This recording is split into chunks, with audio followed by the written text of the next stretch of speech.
Hola, ¿qué tal? Nosotros somos alumnos del Instituto Tecnológico de Querétaro de la Unidad Tolimán y mi equipo está conformado por Martínez Herrera Ana Karen, Sánchez Reyes Adilene y su servidor Ramírez Mercado Marco Antonio.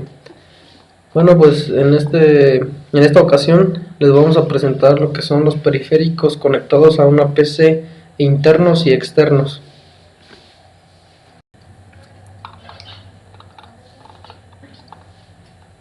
Para dar inicio, tenemos aquí lo que es un mapa mental sobre los periféricos conectados a la PC, tanto internos como externos. Tenemos los periféricos de entrada, que van a captar y digitalizar los datos introducidos por el usuario o por otro dispositivo. Los enviarán al ordenador para ser procesados. O otra manera más sencilla es que son los encargados de recibir datos del usuario y convertirlos en señales eléctricas para que la computadora lo pueda ejecutar. Dentro de estos periféricos tenemos el teclado, que va a permitir la comunicación entre el usuario y la computadora por medio de caracteres. Después es el mouse o ratón, que es un pequeño periférico de entrada cuya principal utilidad es desplazar el cursor por la pantalla a medida que se arrastre con la mano por una superficie. Después tenemos el escáner, que es un dispositivo que digitaliza imágenes, textos, gráficos, fotografías, etc., para que las computadoras los procesen. Permite capturar información disponible en papel y su funcionamiento se basa en la iluminación del texto o imagen. Está también el lápiz óptico, que es un dispositivo en forma de lápiz que se apoya sobre la pantalla del monitor, lo que hace mover en la pantalla al cursor que dibuje, trace puntos o líneas según la aplicación con la que esté trabajando. Su funcionamiento se basa en la detección de luminosidad en la pantalla y principalmente se utiliza en trabajos de diseño gráfico e ingeniería. El lector de código de barras. Este dispositivo va a permitir reconocer códigos impresos por medio de barras de distintos grosores. Su funcionamiento consiste en que un haz de luz de un rayo láser refleje las barras del lector. Y finalmente está el joystick, que es un dispositivo manejador de cursor que se utiliza en los programas de juegos para enviar coordenadas y al menos una acción a la computadora. Continuamos con los periféricos de salida. Estos sirven para que los resultados del procesamiento de los datos pasen al exterior. Distribuyen los datos provenientes del CPU al exterior por medio de unidades de representación visual o auditiva. Tenemos lo que es el monitor. Es el más común y esta pantalla está formada por una matriz de puntos luminosos que se llama píxeles.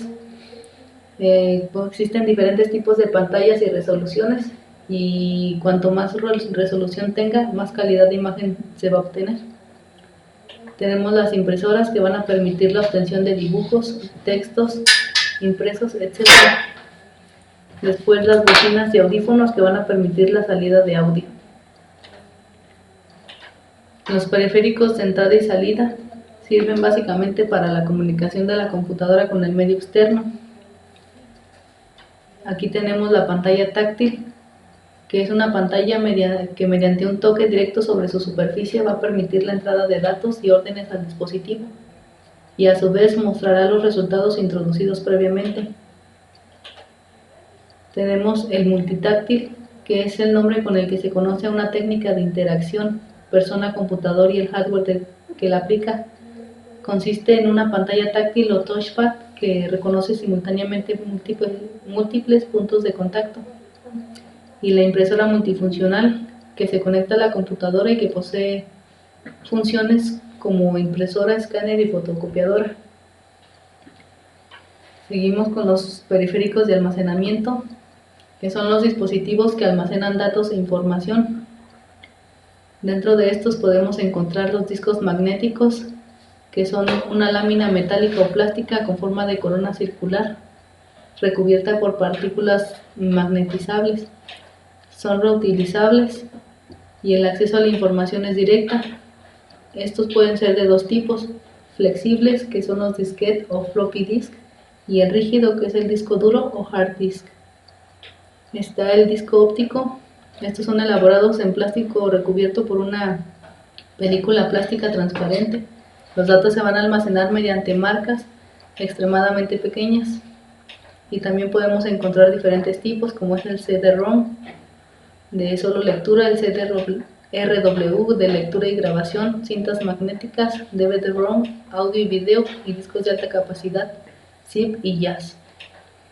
Y las memorias portátiles, que son las unidades de memoria no volátiles, es decir, que pueden almacenar información aunque no estén alimentadas por una corriente eléctrica. Son de tamaño reducido y albergan hasta de 1 giga de información como mínimo, y se conectan a la computadora a través de los puertos USB.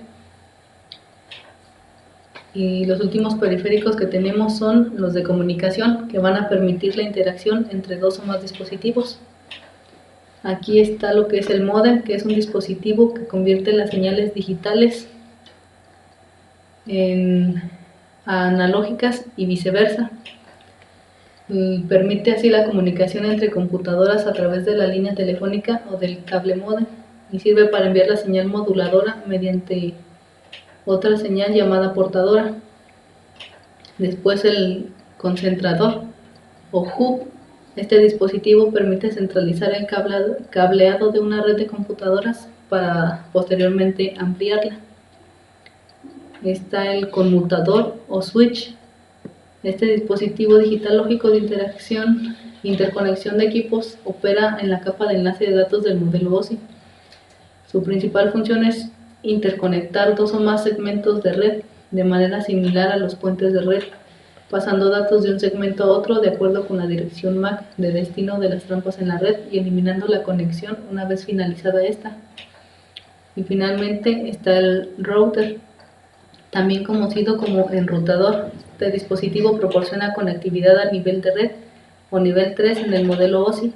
Su función principal es enviar o encaminar paquetes de datos de una red a otra, es decir, interconectar subredes, entendiendo por subred un conjunto de máquinas IP que se pueden comunicar sin la intervención de un encaminador.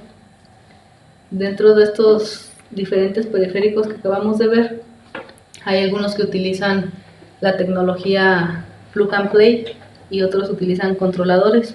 La tecnología plug and play es un avance que permite a un dispositivo informático ser conectado a una computadora sin tenerlo que configurar, ya sea mediante jumpers o softwares específicos proporcionados por el fabricante.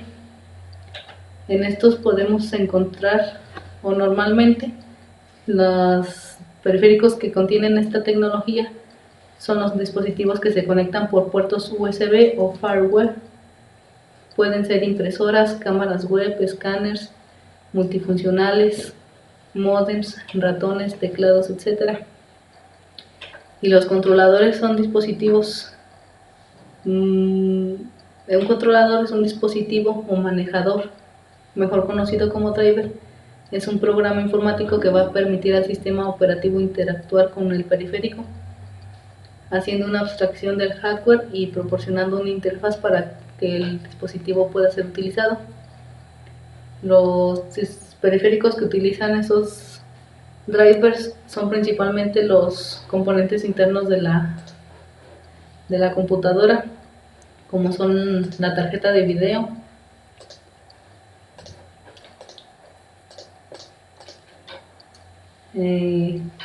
la tarjeta de sonido, el disco duro, las memorias RAM, el chipset, la memoria ROM principalmente. Y en periféricos externos solamente se va a hacer uso de drivers cuando la computadora no contenga este driver, se esté dañado, y va a ser cuando nos va a pedir que hagamos la instalación, o en dado caso que ya exista, que se haga una actualización del driver para seguir teniendo el funcionamiento del dispositivo. Ahora vamos a continuar con la instalación del drive. Un drive o controlador es un programa que sirve como intermediario entre un sistema operativo y los dispositivos del hardware.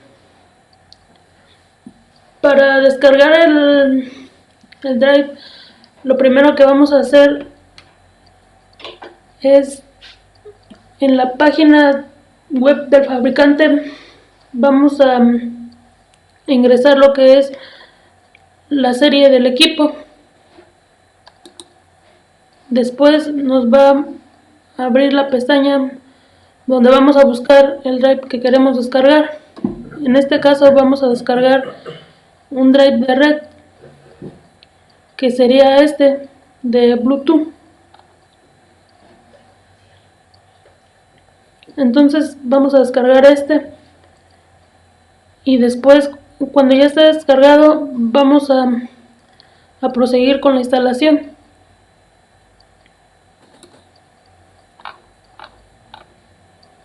Vamos a instalar este, damos clic aquí.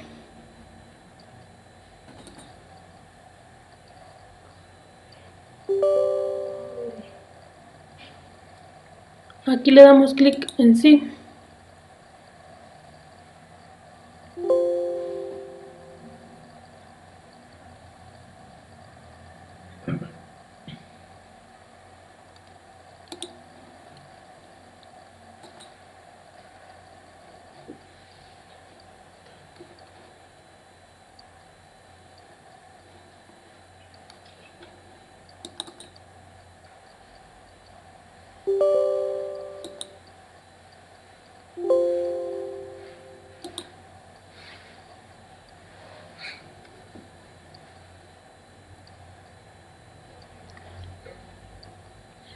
Y finalmente nos va a mostrar esta ventana donde le vamos a dar clic en finalizar.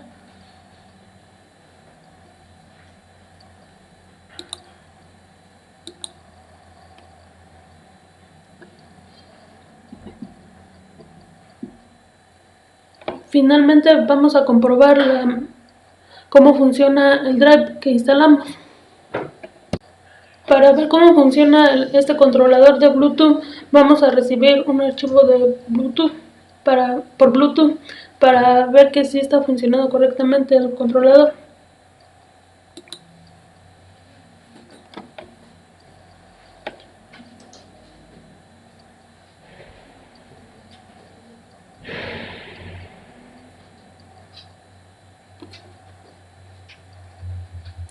Entonces el controlador está funcionando correctamente. Bueno, ahora vamos a continuar con lo que es algunas definiciones. Bueno, y tenemos este esquema, este mapa mental, y como idea principal tenemos lo que son los archivos. Bueno, el archivo en informática es un grupo de datos estructurados que son almacenados en algún medio y pueden ser usados por las aplicaciones. También es llamado fichero o file. Después tenemos lo que es un sistema de archivos. Bueno, esto nos dice que son métodos y estructuras de datos de un sistema operativo. Este se utiliza para seguir la pista de los archivos o de un disco o partición. Dentro de lo que es el sistema de archivos, tenemos varios sistemas operativos. Y bueno, el sistema de archivos de Windows contiene tres, lo que es FAT16.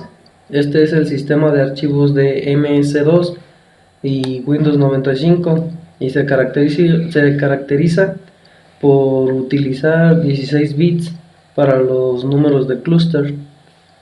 Tenemos la FAT32. Esta es una tabla de localización de archivos que utiliza 32 bits para los números de clúster. La FAT32 resuelve los problemas de la FAT16, aunque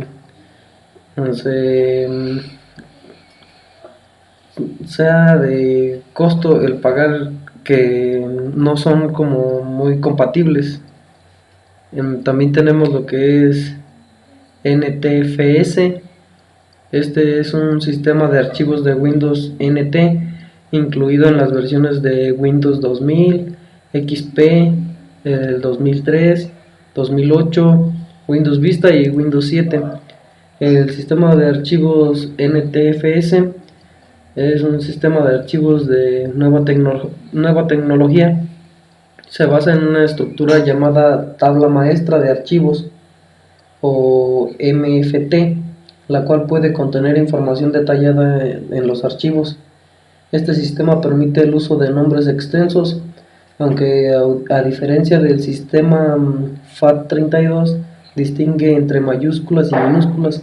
En cuanto al rendimiento, el acceso a los archivos en una partición NTFS es más rápido que en una partición de tipo FAT. En el sistema de archivos de Linux tenemos 6. La primera, bueno, tenemos lo que es Minix. Esta se dice que es la más antigua y supuestamente es más fiable, pero está muy limitada en características. Algunas marcas de tipo se pierden en 30 caracteres de longitud máxima para los nombres de los archivos y restringido en capacidad, como muchos son 64 megabytes de tamaño por sistema de archivos. Tenemos también SIA. Esta es una versión modificada del sistema de archivos Minix que eleva los límites de nombres de archivos y tamaños del sistema de archivos, pero por otro lado no introduce características nuevas. No es muy popular, pero se ha verificado que funciona muy bien. También tenemos X3.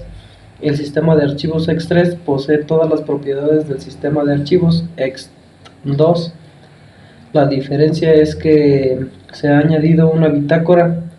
Esto mejora el rendimiento y el tiempo de recuperación en el caso de una caída del sistema. Se ha vuelto más popular que el X2. El X2 es el sistema de archivos nativo Linux que posee la mayor cantidad de características. Este está diseñado para ser compatible con diseños futuros, así que las nuevas versiones del código del sistema de archivos no necesitará rehacer los sistemas de archivos existentes. También tenemos la X. Esta es una versión antigua de X2 que no es compatible en el futuro. Casi nunca se utiliza en instalaciones nuevas y la mayoría de la gente que lo utilizaba han migrado sus sistemas de archivos al tipo X2. También tenemos el Razors, un sistema de archivos más robusto. Se utiliza una bitácora que provoca que la pérdida de datos sea menos frecuente. La bitácora es un mecanismo que lleva un registro por cada transacción que se va a realizar. También tenemos lo que es la organización lógica de archivos. La mayoría de las computadoras organizan los archivos en jerarquías llamadas carpetas, directorios o catálogos. Cada carpeta puede contener un número arbitrario de archivos y también puede contener otras carpetas. Otras carpetas pueden contener todavía más archivos y carpetas y así sucesivamente, construyéndose una estructura en árbol en la que una carpeta raíz puede contener cualquier número de niveles de otras carpetas y archivos.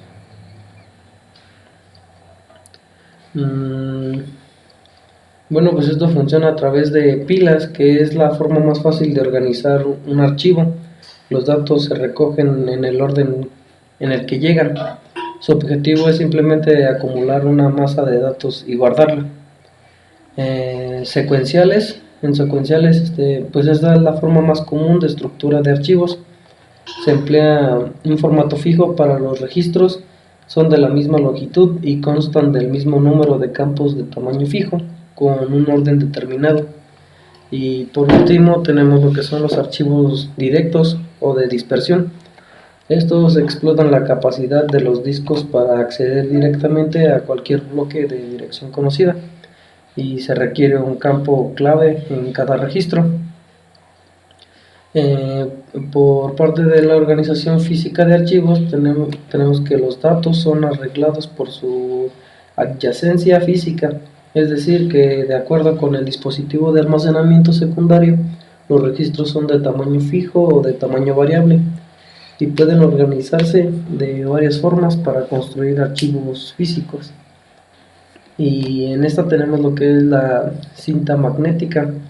En este dispositivo, el archivo físico está formado por un conjunto de registros físicos y los bloques están organizados en forma consecutiva, ya que se asigna en igual forma.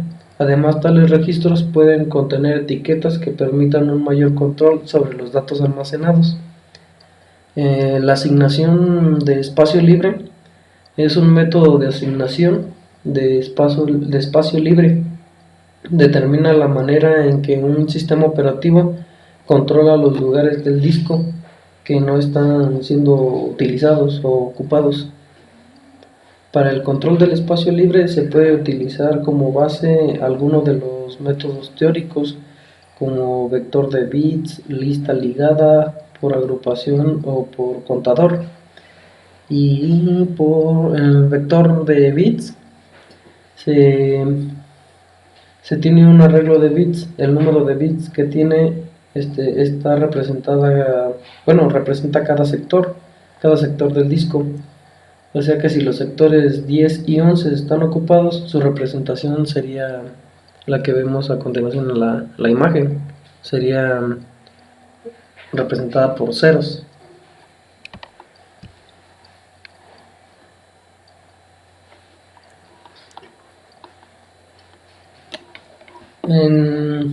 Como métodos de acceso tenemos el método de acceso secuencial. Lo único que se puede hacer es leer los bytes del archivo en orden, empezando por el principio. No puede saltar de una posición del archivo a otra o leerlo desordenado. Acceso directo o aleatorio. Bueno, pues el archivo se considera como un conjunto de registros, cada uno de los cuales pueden ser un byte. Se puede acceder al mismo desordenadamente moviendo el apuntador de acceso al archivo a uno u otro registro. Y tenemos una definición de lo que es el respaldo. El respaldo de información, también llamado backup o copia de seguridad, es el procedimiento que se implementa cuando queremos tener resguardados nuestros datos o documentos en caso de que suceda algún imprevisto con nuestros sistemas informáticos, más precisamente con los discos duros, ya que estos son bastante delicados y son uno de los componentes informáticos con la más alta probabilidad de presentar fallos.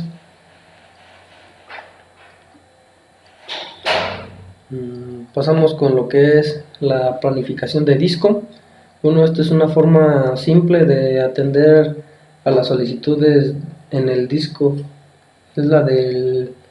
Es como la de primero en llegar, primero en ser atendido. Existen además otros criterios para evaluar las políticas de planificación, como es la capacidad de ejecución, o media del tiempo de respuesta, o variancia de los tiempos de respuesta.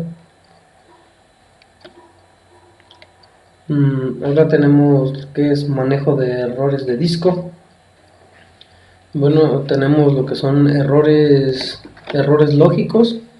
Son los más comunes y pueden estar presentes tanto en discos duros como en memorias flash o USB, y son fallos de los sistemas de archivos del disco duro o problemas del software. También se debe a fallos humanos. Estos fallos pueden impedir a que se acceda a algún archivo. Que aparezcan carpetas donde su contenido desaparecido donde el contenido haya desaparecido, o que el sistema operativo no detecte el disco duro porque la tabla de partición está dañada. Y bueno, eso se puede ocasionar, se puede producir por virus o por algún por algo que hayamos borrado, corrupción de datos, formateos, tablas de partición corruptas o dañadas. Tenemos también lo que son los errores electrónicos. Este tipo de errores también son muy comunes. En este caso, la placa PCB del disco duro se daña y es más difícil de reparar, ya que deberíamos adquirir otro disco duro idéntico para cambiar la placa y repararlo. Bueno, esto se presenta por cambios bruscos de temperatura y humedad, y bajadas o subidas de tensión. También tenemos errores mecánicos. Los errores mecánicos, bueno, pues estos son los más difíciles de reparar y podemos detectarlos cuando la BIOS no detecta el disco duro. El disco duro hace ruidos o produce fuertes vibraciones, o incluso la superficie de los platos magnéticos está dañada. Estos suelen producirse por caídas o golpes, sectores defectuosos, fallos de fabricación, fallo o ruptura de cabezas lectoras, desgaste.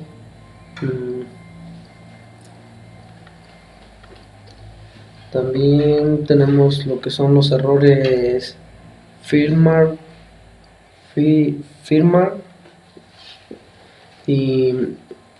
bueno, este tipo de errores son más difíciles de detectar, ya que el sistema operativo y la BIOS no son capaces de detectarlo.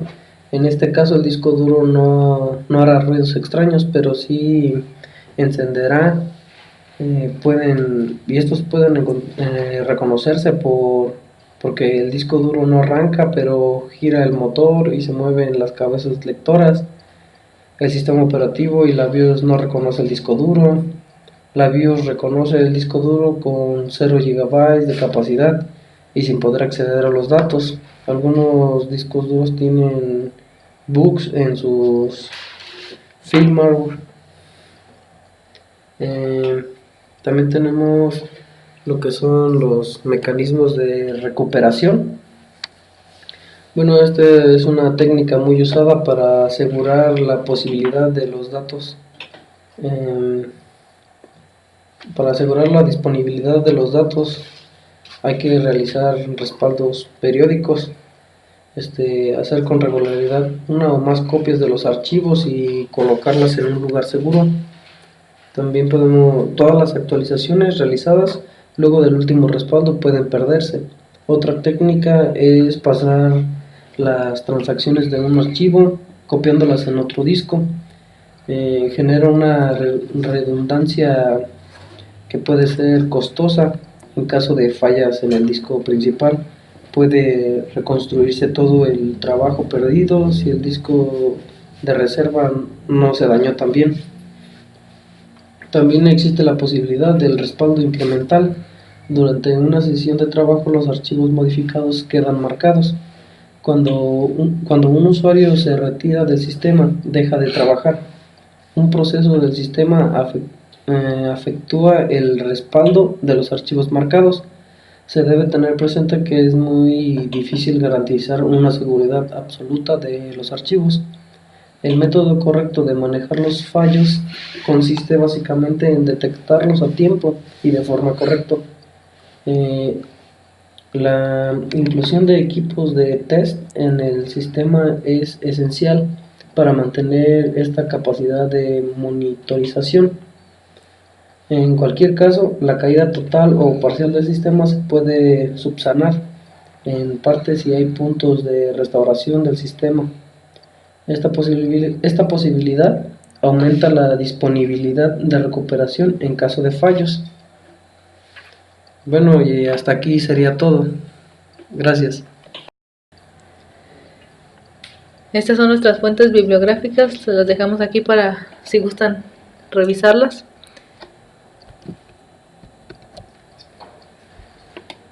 Esperemos les haya gustado nuestro video. Eso sería todo de nuestra parte. Muchas gracias. Adiós.